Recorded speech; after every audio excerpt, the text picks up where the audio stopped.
Bien, bonjour à tous et bienvenue dans ce nouveau tutoriel en vidéo. Dans ce tutoriel donc consacré cette fois-ci au digital blending. Bienvenue sur phototuto.com, je m'appelle Serge Vincent et donc nous allons voir ensemble cette technique très puissante qui permet de combiner deux photos aux expositions différentes pour n'en faire plus qu'une seule. Et vous verrez qu'à l'arrivée, ça donne des résultats vraiment magnifiques que vous obtiendrez grâce à cette méthode, que vous allez obtenir vraiment le meilleur des deux mondes, c'est-à-dire vous allez prendre les éléments que vous voulez dans une photo qui sont correctement exposés et pour les intégrer avec d'autres éléments dans une autre photo pour à la finale eh bien, essayer de retranscrire, de retrouver toute la dynamique d'origine de la scène d'origine. Voilà. Donc sans plus tarder, nous allons commencer. Donc, je suis ici dans Lightroom. Donc j'ai mes deux photos là qui sont quasiment prêtes à être exportées dans Photoshop. J'ai ici donc la photo sous-exposée. Je vais procéder à quelques légères modifications sur cette photo puisque cette photo-ci a été exposée de façon à essayer de restituer l'ambiance de ce coucher de soleil. Donc c'est principalement, cette photo a été exposée principalement, vous voyez, pour le ciel. Ce qui fait que le premier plan, ben, automatiquement, lui se retrouve, il se retrouve là un peu sombre. Donc là, ce que je vais faire dans un premier temps, je vais corriger, faire les corrections de l'objectif. Donc j'active le profil de correction, je vérifie que mon profil effectivement a bien été pris en compte, voilà, c'est bien cela. Je fais auto, je peux aussi faire supprimer, je fais auto donc pour l'upright, c'est-à-dire que ça permet de redresser automatiquement, de corriger automatiquement pardon, les déformations géométriques. C'est une des nouveautés de Lightroom 5, c'est une fonction très puissante, même si des fois on peut lui reprocher quelques comportements un peu curieux, mais en règle générale c'est une fonction qui s'avère très utile, notamment et surtout lorsque l'on utilise des grands angles et des ultra grands angles, comme c'est mon cas là ici. Vous voyez, j'ai utilisé un Sigma 12-24 et j'étais à 24 mm. Bon, il n'y a plus trop énormément de déformations à 24 mm, mais certaines peuvent subsister. Donc, je vais donc là également, j'ai coché supprimer l'aberration chromatique. Voilà, il n'y en a pas vraiment, j'en vois pas vraiment. Bon, je l'ai quand même coché par sécurité. Voilà, donc maintenant je vais là légèrement augmenter mon exposition parce que ce que je veux faire là, ce que je regarde, les corrections que je suis en train d'appliquer, c'est uniquement pour le ciel. Je me fiche du premier plan, je me fiche du bâtiment et de ce qui est autour. Je regarde, ce que je regarde, c'est mon ciel. Donc voilà, je vais les hautes lumières, je ne vais pas y toucher, je vais voilà. Bon, ça joue plus sur le premier plan que sur le ciel. Bon, donc les ombres, je vais pas trop y toucher. Je vais définir mon point blanc. J'appuie sur la touche Alt et je vais donc là je vais bouger mon curseur, vous voyez, jusqu'à ce que je vois apparaître. Voilà, vous voyez ici, là, sur la gauche, jusqu'à ce que je vois apparaître les premiers pixels. Voilà, ici, hop, voilà, là j'ai défini mon point blanc, je vais en faire de même pour le point noir. Donc voilà, le point noir je peux y aller parce que c'est principalement le premier plan qui prend, donc on s'en fiche. Et là vous voyez, mon ciel commence à pas trop mal ressortir, à peu près comme je veux. On reviendra dessus par la suite après, hein, mais bon, pour l'instant c'est déjà pas mal. Je touche pas à la clarté puisque je veux pas accentuer trop mes nuages. J'aime bien quand les nuages ont un air sont un peu cotonneux, quoi, je veux dire, qui soient pas voilà, si je mets un peu de clarté, ouais, mes nuages, bon, ressortent, mais bon, oh, alors un tout petit peu, voilà. Allez, je vais, voilà, pousser la vibrance, oui, un peu moins de clarté.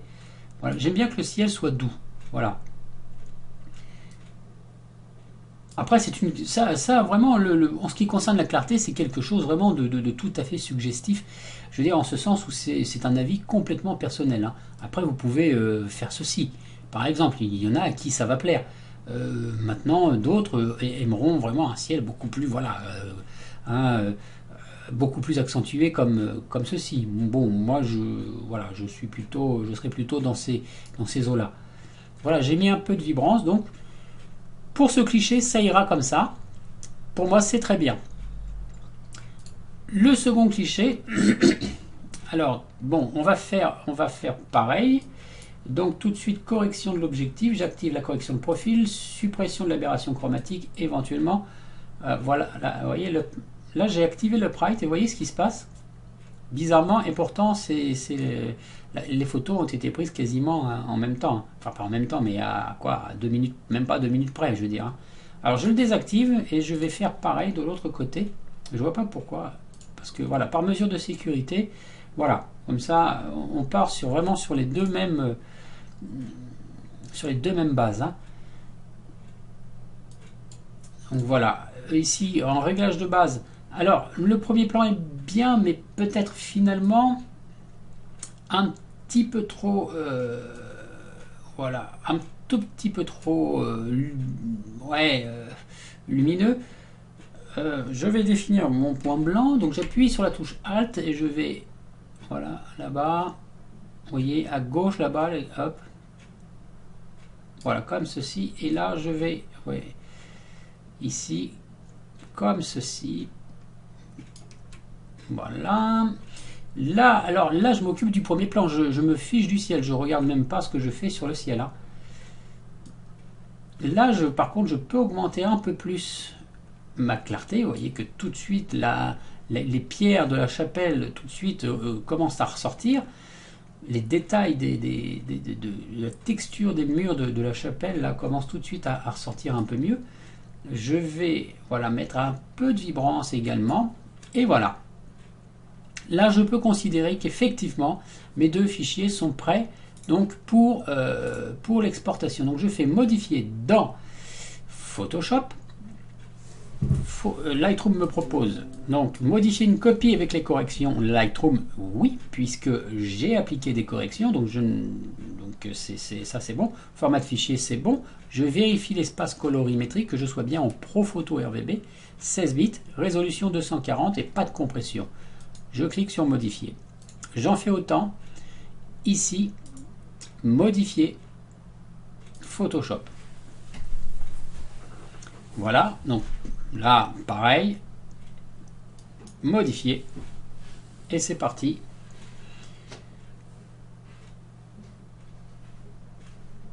On va donc dans Photoshop qui va nous ouvrir, voilà, qui va nous ouvrir les deux images dans deux onglets séparément. On a donc notre image, notre photo surexposée et notre photo sous-exposée. Nous sommes donc dans l'onglet là de la photo sous-exposée. Je fais CTRL A, CTRL C, je vais dans l'onglet de la photo surexposée, je fais CTRL V. Photoshop m'a créé un nouveau calque. Je prends le calque. Alors, vous voyez, sur le calque du dessous, tout d'abord, on a un cadenas. Je clique 2 fois sur ce cadenas, je fais OK. Je prends le calque de la photo sous-exposée et je viens le mettre par-dessous le calque de la photo surexposée. Je le glisse, je lâche. Je me retrouve avec donc ma photo exposée normalement, donc ma photo exposée normalement par-dessus le calque de la photo sous-exposée. On devrait dire plutôt, pour être exact, en fait, j'ai un calque exposé normalement, mais qui malheureusement a un ciel plutôt fade. On ne se rend pas vraiment compte, mais que cette photo a été prise le soir au coucher du soleil. Et pourtant, regardez le ciel, on ne le dirait pas, hein, que c'est un ciel de coucher de soleil. Mais oui, mais là, j'ai exposé pour le premier plan. Voilà. Et dans cette seconde photo, eh bien là, le ciel est un vrai ciel de coucher de soleil, hein, avec de magnifiques couleurs. Et c'est celui-ci que l'on veut récupérer et intégrer donc dans notre photo, dont le premier plan, lui, est parfaitement exposé. Donc la première méthode, c'est la technique qui demande un petit peu plus de travail, mais par contre qui demande pas mal de précision. Mais bon,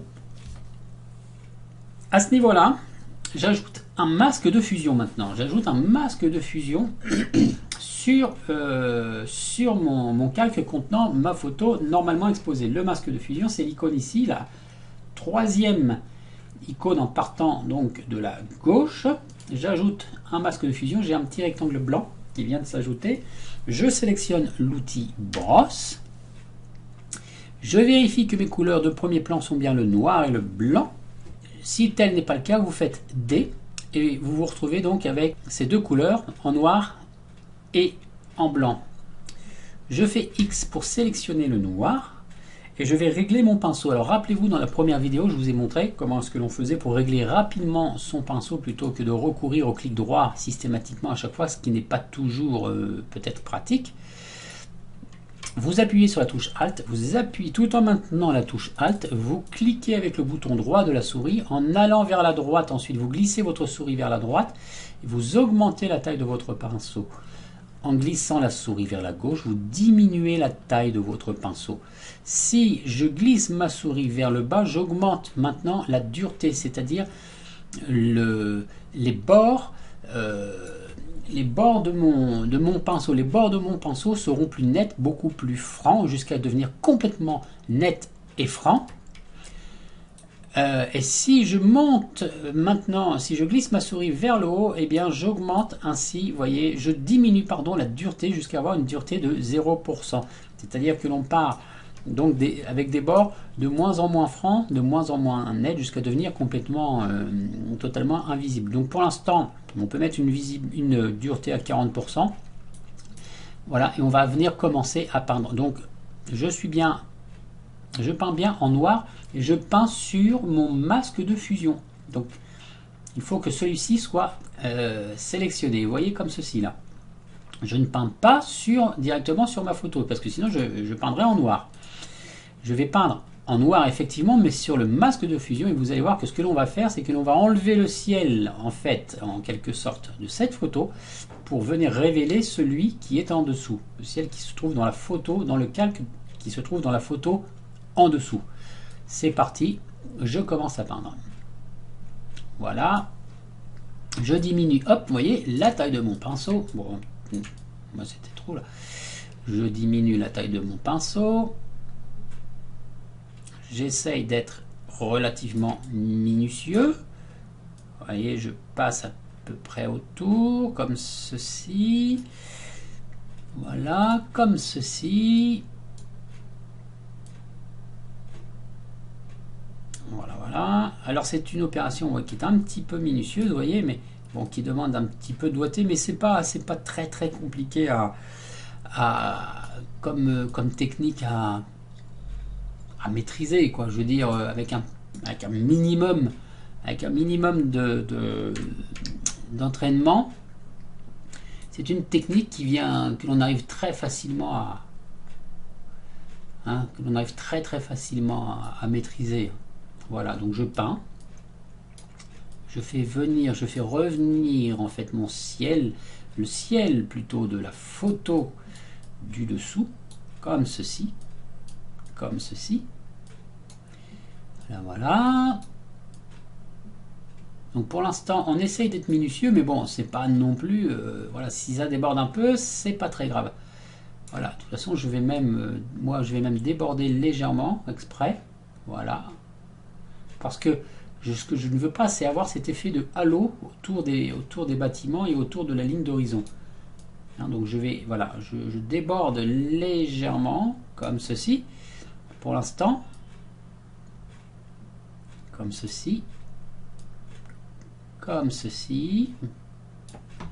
voilà. Ici on fait de même. Bon, là je vais faire carrément comme ça là, parce que sinon, voilà. Je repasse en blanc. Je vais augmenter maintenant, je vais diminuer la dureté de mon pinceau pour avoir des bords vraiment très très doux. Et comme je suis passé je peins en blanc maintenant, et ben je vais enlever le surplus de ce que j'ai fait, de ce que je ne veux pas. ce que je ne veux pas avoir qui déborde là sur mes bâtiments. Alors on va continuer, je peins donc en blanc, je clique une fois, je maintiens la touche Shift et je clique une seconde fois. Bon là je le fais à main levée, vous voyez, parce que le résultat finalement me plaisait pas trop. Je clique une fois, touche Shift une seconde fois, je clique une fois, touche Shift, je clique une seconde fois. Bon, on a du halo. Hop, je vais essayer de l'éliminer. Je clique une fois, touche Shift, je clique une seconde fois. Pour ce faire, on peut aussi diminuer la taille du pinceau, hein, ce qui est une... voilà. Je clique une fois. Voilà. Je clique une fois, touche Shift. Voilà. Donc maintenant, on a la fenêtre ici de propriété. Voilà, la fenêtre de propriété du masque de fusion. Alors si vous n'avez pas cette fenêtre de propriété, vous allez dans le menu fenêtre, voilà, et vous cochez propriété. Hein. Donc, voilà, excusez-moi, je rassemble un peu mes pensées. Qu'est-ce que je disais? Oui, donc voilà, vous avez deux curseurs, un curseur densité, un curseur contour progressif. Alors, vous voyez que la scène présente néanmoins quand même bon, une certaine aberration, on va dire, que le premier plan colle pas trop finalement avec le ciel. Alors, évidemment, ce qu'on peut faire là, c'est baisser la densité un petit peu du ciel. Voilà, comme ceci. Et pour éliminer un petit peu cet effet de halo, on va... voilà. On va venir un petit peu le noyer en quelque sorte, vous voyez, de façon à ce qu'il soit moins perceptible. Voilà. Alors ici, vous voyez, j'ai une petite pétouille là, je ne sais pas si vous la voyez, elle me gêne. Donc, je prends l'outil correcteur localisé de la même façon que pour l'outil brosse. Je peux, vous voyez ici là, je peux augmenter la taille de mon outil. Ben non, ça ne fonctionnera pas parce qu'il faut que je crée, vous voyez, un calque. Donc je crée un calque, je m'assure que ce calque, je fais échantillonner tous les calques. Voilà. Voilà.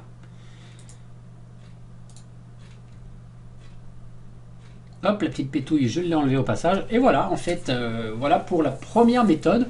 Voilà, voilà pour la première méthode donc de Digital Blending. Donc vous voyez que là, on a vraiment bien mélangé notre ciel et notre premier plan. Et donc là, on a une bonne base de travail sur laquelle on va pouvoir ensuite venir faire quelques modifications pour finaliser l'image. Puisque évidemment, on ne va pas se contenter de cette image. Il va falloir lui apporter maintenant d'autres manipulations qui vont la rendre encore plus belle. Mais avant, je vais vous faire voir la seconde méthode. Vous allez voir, qui est une méthode encore plus simple, mais qui néanmoins malheureusement ne peut pas s'appliquer forcément à toutes les images. J'ai tenu à vous montrer cette méthode qui est la moins simple, peut-être la plus complexe, la plus fastidieuse, on va dire, mais il est bon de la connaître, cette première méthode, parce que vous aurez souvent recours à elle ou à une de ses variantes, je dirais. Donc passons tout de suite à la seconde méthode. Donc nous revoilà donc avec nos deux calques. Cette fois-ci, je mets le calque de la photo exposé normalement sous la photo sous-exposée. Donc j'ai la photo sous-exposée dans le calque du dessus. Donc voilà. De la même façon que tout à l'heure, je crée un masque de fusion, donc qui se trouve cette fois-ci à côté donc de ma photo sous-exposée. Je me positionne, je clique sur le calque de la photo exposée normalement. Donc je suis sur le calque du dessous. On est bien d'accord, je fais CTRL A, je fais CTRL A dans un premier temps, donc je sélectionne tout, je fais CTRL C, je copie, j'appuie sur la touche Alt et je viens cliquer, regardez bien, sur le masque de fusion, non pas sur la vignette à côté qui représente donc la photo sous-exposé. Je clique donc bien sur le masque de fusion. Ça devient tout blanc. C'est normal. Je fais CTRL V. J'ai une photo en noir et blanc qui apparaît. C'est tout à fait normal. Je vais dans Filtre. Atténuation. Flou gaussien. Et là, je mets un rayon de 40 pixels. Je fais OK. Je viens cliquer maintenant sur le calque du dessous et regardez. Et oui, notre ciel s'est parfaitement mélangé à notre photo. On a toujours la petite pétouille de tout à l'heure que je vais enlever. Donc je crée un calque. Je m'assure que échantillonner tous les calques, eh bien, coché. J'enlève la petite pétouille. Et voilà, je désélectionne. Alors je ne sais pas si vous le voyez sur la vidéo, j'ai quand même un petit effet de halo très léger. Donc là encore, je me positionne sur le masque de fusion et je peux, en jouant à la fois sur la densité et sur le contour progressif, essayer, voilà. Et là c'est bon. Et là ça me convient très bien. Du coup, je vais enlever ça, je vais le refaire parce que là... Voilà. Donc voilà. Et là, ma photo est terminée. Donc, à ce stade-là, il nous reste quelques petites manipulations à faire. Donc, pour finaliser la photo, je vous montre rapidement comment est-ce qu'il serait possible de finaliser cette photo. Je vais créer un masque un calque de réglage courbe dans un premier temps. Dans les propriétés de l'outil, donc du calque de réglage courbe, dans la liste déroulante, je sélectionne contraste moyen, donc ce qui contraste la photo forcément. C'est normal, si ça s'assombrit un peu, il ne faut pas vous en inquiéter. Je crée un second calque de réglage courbe.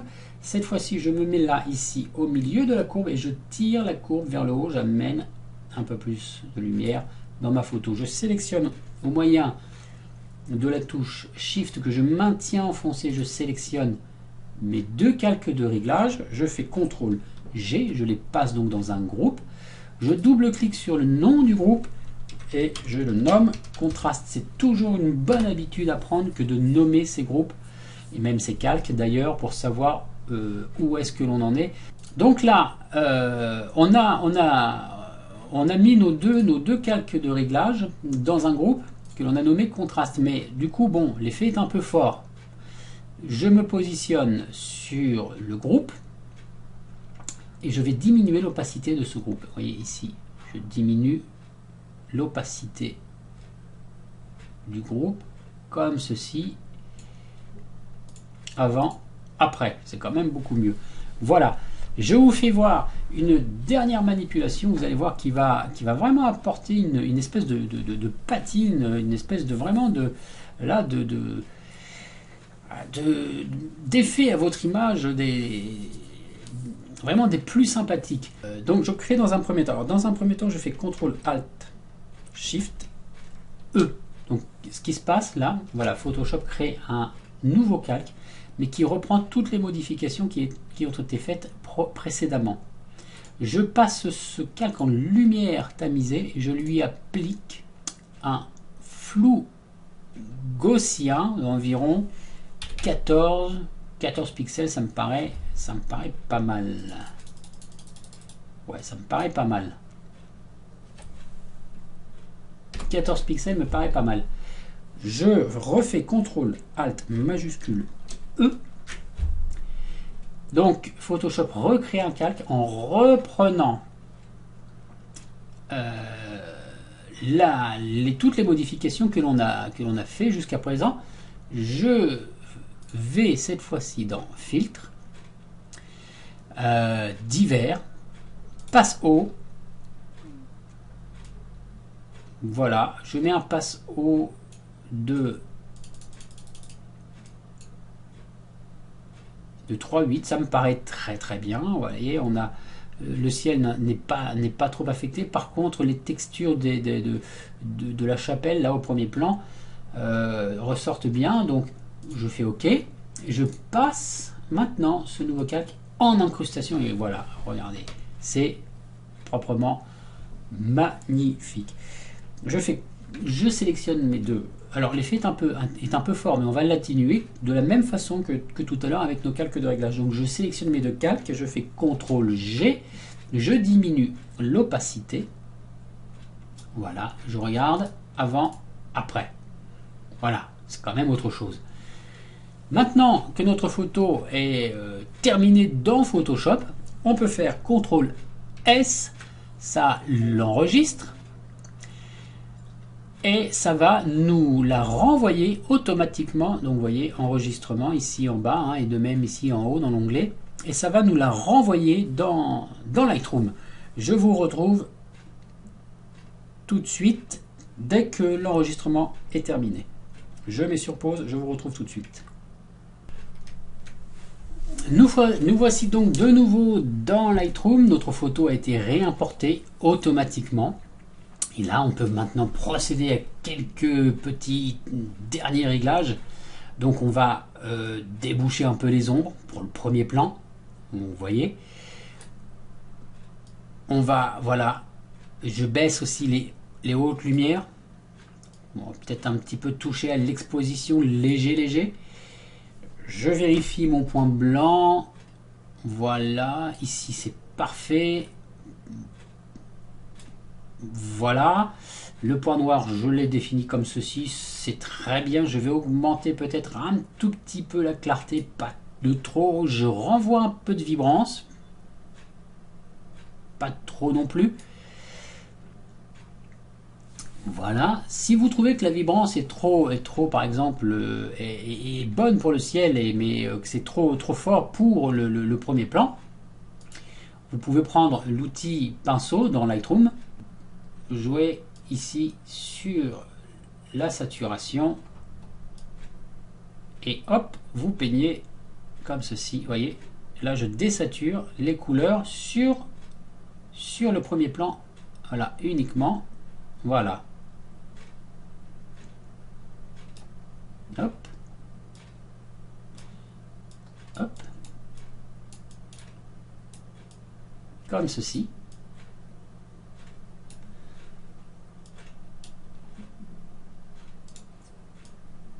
Voilà, et voilà.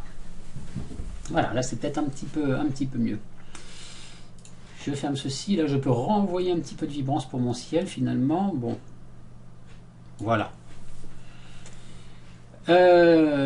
Au niveau des détails, voyons voir, de la netteté, on peut, alors oui, on va se mettre à 100%, donc je vais me mettre par exemple, je vais regarder ça ici, à ce niveau-là, plutôt ici, donc je clique là, vous voyez, sur l'espèce de petit carré, et je viens choisir dans ma photo un point de référence.